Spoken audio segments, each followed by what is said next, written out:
You've heard the expression, as simple as child's play. The trouble is, children aren't playing the way they used to, and it's starting to show up on their waistlines. Hello, I'm Jody Hammond. Without major lifestyle changes, our young people will develop bad habits that could jeopardize their health as adults. The San Diego County Office of Education has garnered a federal grant that provides some intervention starting right here on our school playgrounds. It couldn't come at a more crucial time. You've seen the headlines. Americans are heavyweights, all right, and it's killing us. Poor eating habits and lack of exercise have created a nation where obesity is now the second leading cause of death, behind tobacco use. It's a tradition that parents are sadly passing down to their children. My name is Jorge Vasquez, and I'm weighed 340 pounds. And I got an overweight problem a long time ago. My daughters, same problem. My name is Abigail Vasquez, and I weigh 186 pounds, and I'm 11 years old. Well, we have a problem in the United States. There are 9 million children who are overweight or obese. 2 out of 3 Americans are overweight or obese. As to why that's happening, you have to go back a couple of decades and see how our society has become more sedentary for lots of different reasons. But the end result is children are spending too much time on the PlayStation and not enough on the playground. And they're eating indiscriminately. It's a problem that's attracted the Surgeon General's attention. The federal government is airing public service announcements to encourage people to eat less and exercise more. Found these over by the stairs? Love handles. Lots of people lose them taking the stairs instead of the escalator. You have only to visit a school playground to see that there are too many children carrying a heavy load. Well, people have Game Boys and they just sit around and watch TV all day, and they won't get up and run. Every year that I have a class, I have about 2 or 3 that are noticeably obese. And that's where the PEP grant comes in. The San Diego County Office of Education has received $335,000. The Physical Education for Progress grant will help improve PE programs at 14 elementary schools throughout the county. Many of these schools are high-priority schools, which means they were selected because their academic testing scores have not been as high as some other schools. When we looked at those school scores in fitness, we found out that they were not performing well in fitness also. So we wanted to use these sites for intervention for the PEP grant. The PEP grant includes elementary schools from 8 different districts on campuses spread throughout the county. In order to be eligible, school principals had to submit a site needs assessment list that was included with the grant application. The grant comes at a time when schools are de-emphasizing PE. In California, students in the elementary grades must have 200 minutes of physical education every 2 weeks. That's only about 20 minutes per day and doesn't include recess. By the time students reach high school, they're only required to take PE for 2 of their 4 years. The pendulum swings from here to there, and I believe that academics are on the front burner right now, and other things like PE, take a back seat. We see less physical education in schools because it's being eliminated because of cost factors or because academic pursuits don't allow the time for the physical activity. This despite the fact that a California Department of Education study found a definite link between physical fitness and academic achievement. SAT-9 test scores were compared with state-required fitness test results for elementary students in the 5th grade. Those who did well on the greatest number of fitness tests, shown on the right side of the chart, also had the highest test scores, shown by the vertical bar graph. I think PE would be better here if we had it every day instead of every other day, and if we did more running activities, because we usually just do power, like upper body activities. We need to also work our legs. The PEP grant is broken down into 3 components, starting with the SPARK program. It stands for Sports, Play, and Active Recreation for Kids. As with so many schools, the teachers at Sunny Slope Elementary haven't had much to work with when it comes to playground equipment. The PEP grant comes none too soon. To say school playgrounds have fallen victim to deferred maintenance is putting it mildly. This field here at Sunny Slope Elementary gives new meaning to the idea of sandlot baseball. There's not a blade of grass to be found. While the PEP grant doesn't include funds for landscaping, schools will be getting some new equipment, and teachers are getting some needed training. How would you skip at a high level?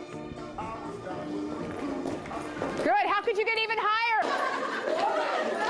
Well, we're hoping to provide them with a physical education curriculum that is active, fun, stimulating, non-competitive, that will make their lives as a teacher easier and present a program for their students that they will enjoy and feel good about. The concern is mainly that in California, the classroom teachers are responsible for teaching physical education programs, and that's been a very difficult area for many classroom teachers. For the most part, they have not received training to teach physical education, or if they have received training, it's been one class at the university throughout their 5 years of teacher training. And if it looks like these teachers are enjoying themselves, leap in a diagonal. Remember, you're right. This is a game called Crazy Doctor. It's like really good things for us to learn new things. And there is a Spark curriculum, which emphasizes a lot more than just working up a sweat. They're going to receive some great equipment, some great training, opportunities for socialization, personal skills. So there's much more than just a physical activity portion of it. It's a very comprehensive program. The playground is really just an outdoor classroom, and there's a lot more than child's play going on. Students will be learning that there's no future in being a couch potato. They still stay in the house. They're gonna they're not gonna have energy to go outside and play. And when they go outside, they're gonna be really tired. It's not by chance that many of the PEP grant schools in San Diego have a high percentage of minority students. They are the ones at greatest risk for becoming overweight. We see a disproportionate amount of people of color, blacks, Latinos, Native Americans, for instance, who are burdened, if you will, with the issue of obesity. Some of it's culture, how you buy food, how you prepare food, and so on. But you're absolutely right, it is disproportionately represented in the minority populations. And yet, those are populations that often have more difficult time accessing the appropriate information to take the right action to become healthier. It breaks Jorge Vasquez's heart to see his youngest daughter Abigail following in his footsteps, heading toward a lifelong battle with weight. As a single dad working irregular hours, he admits his family often resorts to fast food. Mostly we go to Jack in the Box, McDonald's, KFC, where else? Burger King, fast food, and pizza. They love pizza. And I know that is bad for their own health. And I try to tell them, talk to them about it, but they don't listen to me. Parents come home, I'm too tired to do anything. I'm too tired to cook. Let's go to the fast food joint and get something to eat for dinner. And of course that's high fat, high calorie, high carbohydrate stuff, not healthy. Typical meal, pizza, Domino's, some dessert that we order. That's pretty much a typical meal. I think I'm gonna have to go supersize. In the movie Super Size Me, filmmaker Morgan Spurlock documents his month-long diet of McDonald's meals 3 times a day. He gains 25 pounds, watches his cholesterol go up 65 points, and develops liver problems. Before the movie came out, McDonald's had already decided to eliminate the supersize option. Fast food or not, many children just aren't getting enough exercise. And at some schools, the playgrounds have been so poorly laid out, active play is a tricky proposition. Case in point, BEYER Elementary in San Isidro. I saw multiple things happening in the same area. Foursquare happening in the middle of basketball, a kickball diamond in the middle of a basketball area. Just too many things happening at the same time, and it needed some separation. Just by changing the layout a bit, the playground will allow more children to play in the same amount of space without getting in each other's way, which is where the second component of the PEP grant comes in, peaceful playgrounds. The first thing is that children don't have enough to do on the typical playground, so we added games and markings. This activity is called a multi-use circle, and a multi-use circle you can use for a variety of activities. Younger children use them for things like shape exchange, and so for example, if you call a square, every child standing on a square would change and go to a new space. How committed is Principal Fred Cruz to this program? enough to get out and supervise the repainting of the playground at BEYER Elementary himself. You're doing good. Now we got to do that middle part. Okay, what you see here are two of our cognitive games, and it's called, the first one is the alphabet grid, and then also we have a number grid here. And the alphabet grid is used for things like hopping or jumping the letters of the alphabet in order. J-O-S-E-A-N-A-Y.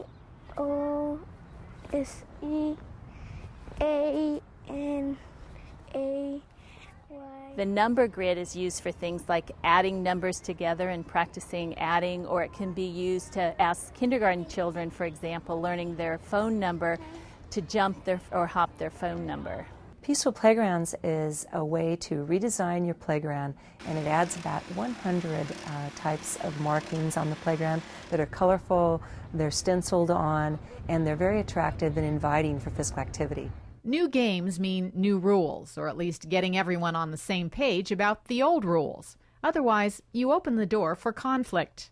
They make up their own rules in tetherball and wall ball, and when they say I'm not out and people say you are out, they don't get out. They're just take the whole time fighting over the rules, and they don't even get to play, and some of the kids are like getting left out of the game. So yeah, I think it's very important for them to follow the rules. Select 5 players to be in the center to represent the station pins. So there they are. Some of the games I didn't know how to play them, so I wanted to learn how to play them in order to teach my kids how to play and make everything a peaceful playground. Specifically, 5th grade teachers are being shown useful skills for phys ed instruction. 5th graders take the Fitnessgram, a national fitness test. It's about teaching the kids to enjoy, to play, to engage in activities rather than chase. All they did before was chase because they didn't know how to play things. I didn't know how to play some of these games. The Peaceful Playgrounds program also teaches conflict resolution. The usual sources for conflict is children arguing over game rules, so teaching them a consistent set of rules helps with that problem. Also, children on the typical playground, they don't have the skills for solving problems, and so in Peaceful Playgrounds we teach them that they have 3 methods. They can walk away from the problem, they can talk through the problem that they're having, or the third method, and the most popular method, is called rock, paper, scissors, in which they play a hand game to solve their problem. Playgrounds can be hazardous places even when children are behaving themselves. 40% of all the injuries on playgrounds happen either going out or coming in from recess, which is why Peaceful Playgrounds has come up with the freeze bell.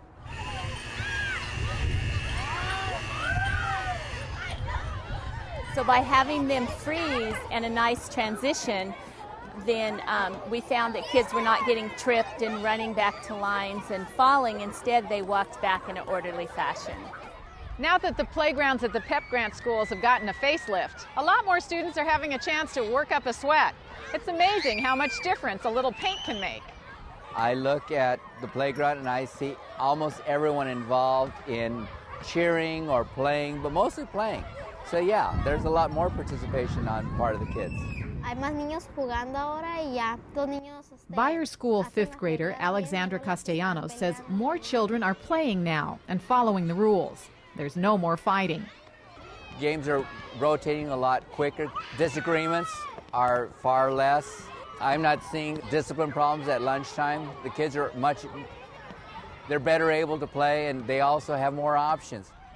It's been said that the longest journey begins with a single step, and that's the philosophy behind a small device being given to students in hopes that they'll put down the remote control and start walking. It's a step counter, part of the 3rd component of the PEP program. A step counter is just a small gadget that is worn by the stepper, and it just accumulates the number of steps that that person takes and gives some instant feedback on their activity level, and hopefully will motivate them to do more. 5th graders at the PEP grant schools get the step counters along with this challenge. How many did you just do? 3,910. Try to walk 10,000 steps a day, about 4 miles. We're finding on average that students are not close to that average, and therefore the step counters are valuable in that they can help them be more aware of their activity level and increase that. I thought it was a really good idea because it'd make us know how many steps we took every day. Physical education specialists are showing teachers how effective the step counter, or Digi, can be as a motivator for fitness and for fun. Are you ready? Spread out, spread out, spread out. We are set to go. Close your Digi and go. Get some steps going, get some steps going. Woohoo! Your Digi walker, most likely, is going to turn your class into this constantly. We call that aerobic. They're very receptive. It's very easy to implement. Matter of fact, I get teachers that call me all the time and say, oh my goodness, you cannot believe how the students are moving around. I've never seen them move to this level. I could exercise more, count how many steps I take, lose weight, lose calories, get good exercise. That's why I like them. Raul liked his school-issued step counter so much, he now has his own, courtesy of McDonald's. The fast food giant now offers adult Happy Meals that include a salad, bottled water, a step counter, and exercise guidelines. I guess you could call it a gimmick. I guess you could call it a gadget, whatever you wanted to, but it doesn't matter. If it's doing the work, then it's important and it's valuable. Abigail Vasquez is using her step counter too. She's exercising for herself and for her dad. If I was thin, I think my life would be different because people would stop ignoring me and people would start talking to me, and maybe I would have more friends and my dad would be happier, and even my mom. I love you. I love you too, Daddy. Don't cry. Don't cry. How sadly ironic that in a culture so obsessed with low-fat this and low-carb that, obesity is out of control. It's both a physical and emotional burden, especially for children. Poor eating habits and lack of exercise are taking a terrible toll on kids today and limiting their options for the future. Slashing physical education budgets or taking away recesses for children is really an inappropriate strategy at this time, especially given the last decade of increases in children's obesity levels and the fact that obesity is such a pressing problem in today's society. I think that we're all partners in this. We all have a stake in children staying healthy and growing up and developing normally. Schools are important because children sometimes spend a third of their life in schools. While the PEP grant is a start, schools can't spread the gospel of physical fitness without help from the home front. Parents have to reinforce the importance of exercise and good nutrition, right along with homework. Parent participation, parent understanding of the problem so it starts early, and appreciation for their fitness and the feelings of being outside. You know, we want those academic scores to go up, but what good is that going to do us when we have children that aren't going to have a long quality life?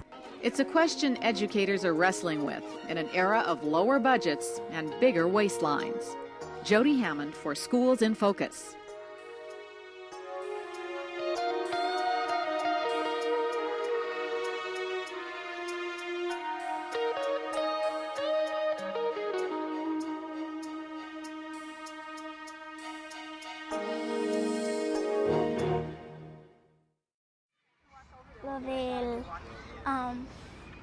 Lo de my weight problem. Obesity? Yeah, I think I have a obesity problem because kids in my class at my school make fun of me and nobody wants to be my friend. And because I'm fat. And I also think that because people always tell me that, oh, you're too fat, and that's why I don't want to be your friend, and that's why I hate you, right? That's a good sentence.